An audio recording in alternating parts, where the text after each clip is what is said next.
Indian history के under में हमने हर्षवर्धन तक बातें की थी और अब हम दिल्ली सल्तनत की बातें करेंगे, मुग़लों की बातें करेंगे। मिडिल ग्रुप जो है ये मुस्लिम पीरियड रहा है, अब इसके बारे में बातें करेंगे। इसके अंदर सबसे पहले जो बात है कि दिल्ली सल्तनत के अंदर सबसे पहले राजपूतों का प्रभाव रहा। इसमें राजपूतों के प्रभाव के अंदर इसमें अनंगपाल ने 1130 से 1145 तक राज किया। फिर चौहान आए, चौहान में ये 1165 से 1175 तक किया। फिर पृथ्वीराज चौहान आए 1175 से 1192 तक। पृथ्वीराज चौहान जो थे अजमेर के भी थे और दिल्ली जो था उनके नानके था, और दिल्ली का राज भी उनको पृथ्वीराज चौहान को मिल गया। पृथ्वीराज चौहान बड़े बहादुर थे, इसमें कोई दो राय नहीं है। इसमें 1191 के अंदर 91 में और हमला किया मोहम्मद गौरी ने, तो पृथ्वीराज चौहान ने उसको मुकाबला करके उसको हरा दिया। परंतु 1192 में दोबारा अटैक किया मोहम्मद गौरी ने बड़ी भारी फौज लेकर के, और पृथ्वीराज चौहान को कैद कर लिया। और इस प्रकार पृथ्वीराज चौहान के शासन का अंत हो गया और मोहम्मद गौरी विजयी हो गए। और मोहम्मद गौरी ने कुतुबुद्दीन ऐबक को यहाँ का रूलर स्थापित किया।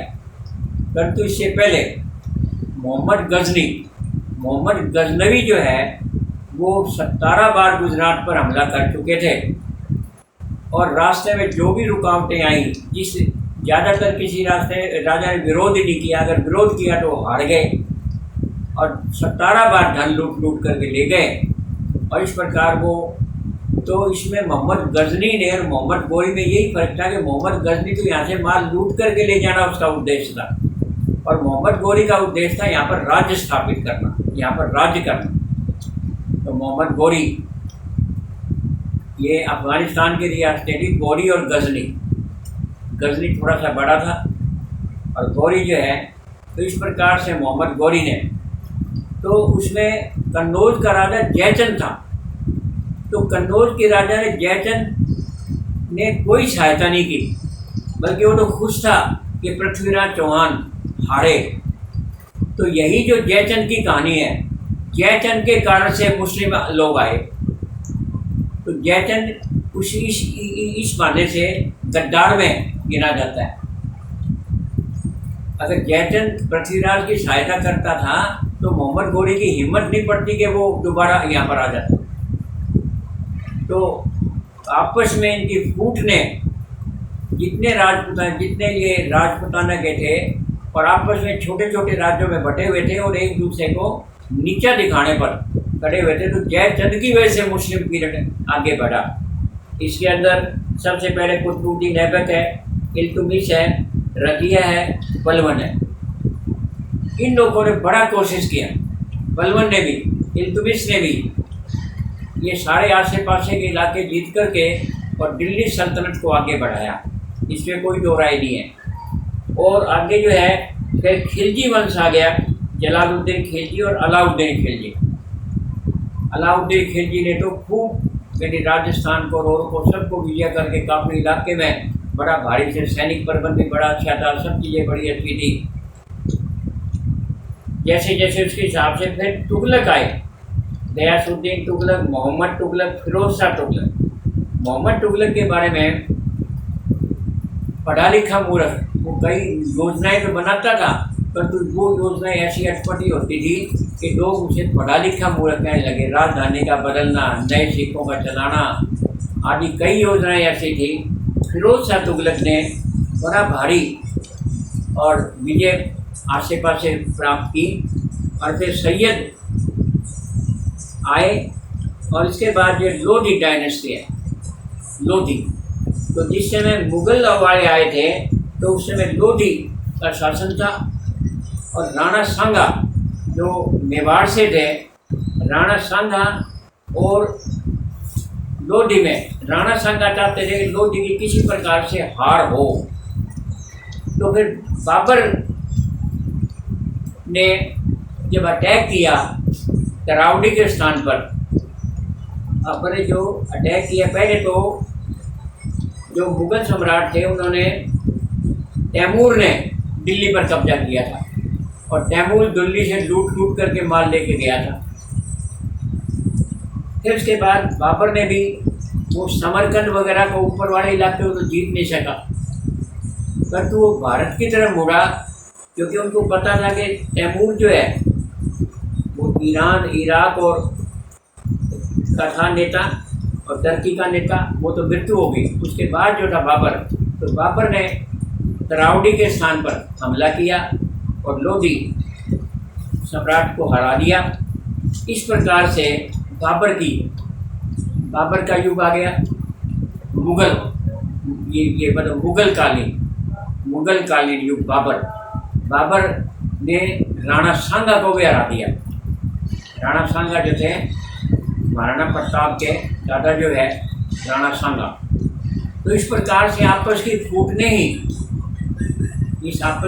ने बाबर को इनवाइट किया। अगर वो राणा सांगा लोधी का अपोज ना करता तो बाबर यानी जीत नहीं सकता। तो इस प्रकार से बाबर ने अच्छा प्रबंध करने का कोशिश किया। उसके बाद हुमायूं की बारी आई। हुमायूं जो था कुछ साल से राज किया, परंतु हुमायूं कमज़ोर था और शेरशाह सूरी ने हुमायूं को हरा दिया और हुमायूं को यहाँ से भागना पड़ा। और शेरशाह सूरी ने बड़ा ही शानदार राज किया और जो आने जाने के साधन, जो जीटी रोड है, वो शेरशाह सूरी की बनाई हुई है। इस प्रकार से शेरशाह सूरी ने अच्छे से अच्छा प्रबंध दिया। कहते हैं कि शेरशाह सूरी अकबर का यानी नगरणीय था, यानी जो काम अकबर ने किए वो शेरशाह सूरी ने पहले ही शुरू कर दिए थे। तो शेरशाह सूरी ने बीच में जो शासन किया वो अच्छा शासन किया था, लोगों की भलाई के लिए काम किए थे।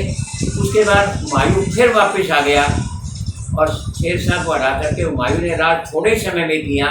तो हुमायूं की जब मृत्यु हुई तो अकबर को राज मिला और बैरम खां के अंडर में, बैरम खां पुराना आदमी था, बैरम खां के अंदर जो अकबर जो था वो छोटी उम्र में ही राजा बना। तो पहले बैरम खां अकबर पर कंट्रोल रखता था। तो धीरे धीरे अकबर को समझ आने लगी। तो अकबर ने सोचा कि बैरम खां के हमने गुलाम कब तक रहेंगे। तो उन्हें बैरम खां ने छुटकारे का फैसला किया और धीरे धीरे खुद स्वयं फैसले लेने लगे। और अकबर ने बहुत ही दीन इलाही नाम का धर्म चलाया, राजपूतानों से वैवाहिक संबंध रखे और लोगों को भलाई करने का कोशिश किया गया और दूसरे धर्मों का आदर भी किया गया। जो जजिया नाम का जो टैक्स जो दूसरे पर लगाते थे, जो मुस्लिम नहीं थे, वो भी हटा दिया गया। इस प्रकार से वहाँ पर और हिंदुओं को भी, जैसे अकबर का सेनापति जयपुर का महाराजा था और इसी प्रकार से टोडरमल था जो कि ज़मीन का प्रबंध करता था, तो उसने हिंदुओं को भी मान सम्मान दिया।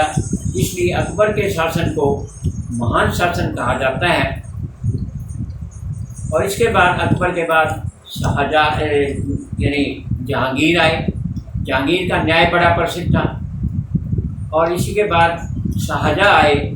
शाहजहाँ ने भी बहुत भारी बिल्डिंगें बनाई। शाहजहाँ ने भी बड़ा अच्छा विस्तार किया। और नूरजहाँ जो जहांगीर की बेगम थी, नूरजहाँ भी जहांगीर के हिस्से राज में हिस्सा लेती थी।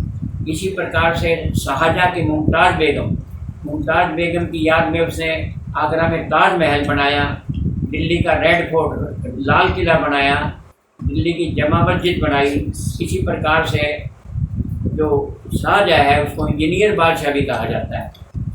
और उसके बाद जो है औरंगजेब की बारी आई। शाहजहाँ के दारा, सूजा वगैरह कई संतानें थी, 4 बेटे थे। तो औरंगजेब उनमें सबसे ज़्यादा चतुर था, सबसे ज़्यादा ऑर्गेनाइज करने वाला था। और औरंगजेब ने बल्कि अपने पिता शाहजहाँ को भी जेल में डाल दिया था। और इस प्रकार से औरंगजेब ने शासन जो है अपने पिता को जेल में डाल करके किया। और आगे जो है फिर औरंगजेब ने दक्षिण की तरफ ध्यान देना शुरू कर दिया। तो उत्तर की तरफ की जो रास्ते थी वो थोड़ा सा उसके हक से कम पड़ गई, और दक्षिण की तरफ गया तो वहाँ पर शिवाजी ने डट के मुकाबला किया। और शिवाजी यानी मराठा थे, उन्होंने मुस्लिम यानी औरंगजेब का डट के मुकाबला किया। और औरंगजेब ने वो हिंदुओं का कट्टर वो दुश्मन था और जजिया भी लगा दिया गया, और इस प्रकार से हिंदुओं के खिलाफ बहुत भारी काम किए। परंतु शिवाजी ने हिंदू धर्म को फिर चमकाया और औरंगजेब से। तो औरंगजेब की मृत्यु जब हुई थी तो दक्षिण की तरफ ध्यान देने से जो उत्तर का जो शासन था ना, वो जो अध्यक्ष थे वो इंडिपेंडेंट हो गए। वो औरंगजेब के अंडर में काम, जैसे बंगाल का था सोहरावर्दी, इसी प्रकार हैदराबाद का था, इसी प्रकार दिल्ली का था, वो सब उसमें उतनी छूट मिल गई तो अपने अपने प्रांत के और गवर्नर बन गए। तो इस प्रकार औरंगजेब ने बड़ा शासन किया, कट्टर मुसलमान था, परंतु फिर भी जो था उसने, और अंत में जाकर के और फिर इस प्रकार से मुगल शासन भी खत्म हो गया। और ब्रिटेन वालों को जो यूरोप से जो आए, क्या वो पुर्तगाली थे, क्या वो फ्रेंच वाले थे, क्या वो डच थे, क्या वो ईस्ट इंडिया कंपनी वाले थे, इसके बारे में आगे बात करेंगे। आज बस इतना ही बहुत है। Thank you so much.